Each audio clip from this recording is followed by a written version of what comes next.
This is question 15 for Module 2 Hard of Practice Test 5.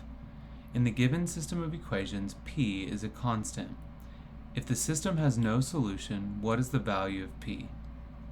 Now this phrase, the system has no solution, is significant. If a system has no solution, that means if these two equations were graphed, there would be no point of intersection, because the point of intersection is the x and y that both equations share, or in other words, is the solution to the system.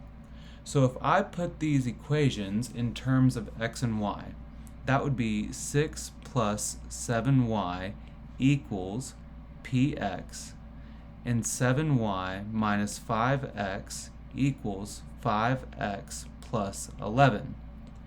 Now both of these equations are linear equations.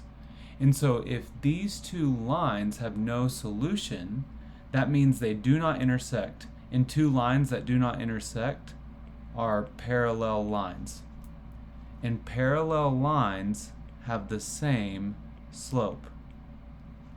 So we can determine the slope of a line by putting it in slope-intercept form. So for the first equation, 6 plus 7y equals px. To determine the slope, let's solve for y. I'm going to subtract 6 from both sides of the equation. 7y equals px minus 6. Then divide all terms by 7.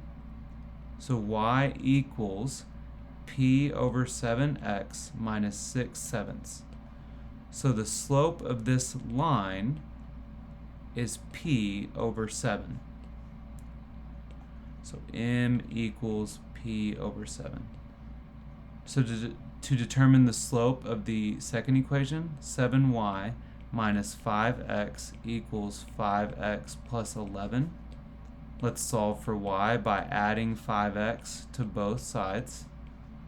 This yields 7y equals 10x plus 11. Divide all terms by 7. So y equals 10/7 x plus 11/7. So the slope of this line is 10/7. So m equals 10/7. So for these two lines to be parallel, their slopes must be equal. So p/7 must equal 10/7. And for those to be equal, p must equal 10.